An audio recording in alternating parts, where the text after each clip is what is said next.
অভিষেক, আচ্ছা 7 দফা নির্বাচন যে হবে এটা খুব একটা মানে আশ্চর্যজনক ব্যাপার না, কারণ আমরা অন্তত এটা দেখেছি যে নির্বাচন কমিশন কোনো একবার দফা বাড়িয়ে ফেললে খুব অঘটন না ঘটলে সেই দফা কমায় না। 2019-এও 7 দফা হয়েছিল, 2021-এও 7 দফা হয়েছে, 2024-এও 7 দফা হবে। এইটা নিয়ে আমরা এর আগেও একবার আলোচনা করে নিয়েছিলাম।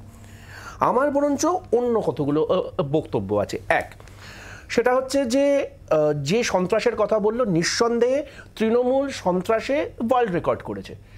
2015 সালের পুরো ভোটের সময় গোপাল তিওয়ারির হাতে আক্রান্ত হয় গিরিশ পার্কে একজন এসআই।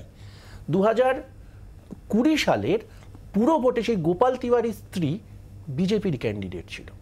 এক্সেপশন নয়, এক্সেপশনটা আরেকটা গল্প বলি। আমার বিধানসভা, যে বিধানসভার ভেতর আজকে আমি আর তুমি বসে আছি, সল্টলেকের 2015 পুরো ভোট, রক্তস্নাত পুরো ভোট, তোমার 45 জন সহকর্মী মার খেয়েছিল বিভিন্ন। 2015, হ্যাঁ 2015-তে তার নেতৃত্বে কে ছিল? সুজিত বোস এবং দেবশিশু অর্জুন সিং। আজকে যখন সন্ত্রাস নিয়ে আমরা আলোচনা করব, আমাদের রেট্রোগ্রেড অ্যামনেশিয়া হলে কিন্তু চলবে না। আমাদের মাথায় রাখতে হবে যে এগুলো কিন্তু আমার ফুটপ্রিন্ট। লক্ষণ সেটা মাথায় রাখতে হবে, 100 বার মাথায় রাখতে হবে। এবং লক্ষণ শেঠের মতো একাধিক মানুষ, তারা আজকে মানুষ দ্বারা কিন্তু একদম মানে কি বলবো ত্যায্য হয়ে গেছেন রাজনৈতিকভাবে। সে যে দলেরই থাকুন, আমার দলের নেতা হওয়া সত্ত্বেও, let me be very candid about it. কিন্তু অন্য একটা প্রশ্ন বলি, এ তো গেল সন্ত্রাসের ব্যাপার। আমি তোমাকে একটা অন্য প্রেক্ষিত বলি, যেটা নিয়ে সম্ভবত আমরা কেউ আলোচনা করি না।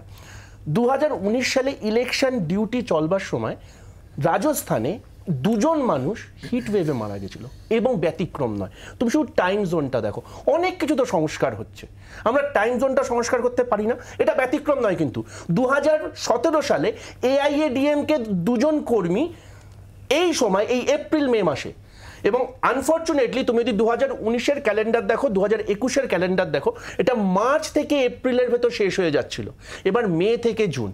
আমার ভারতবর্ষের ভেতর রাজস্থান, ভারতবর্ষ যেতে হবে না, তুমি পশ্চিমবঙ্গের ভেতর বাঁকুড়া পুরুলিয়া যাও, সেখানে যারা ইলেকশনের ডিউটিতে যাবে আমার তোমার বাড়ির লোক, তার কথাটা কে ভাববে?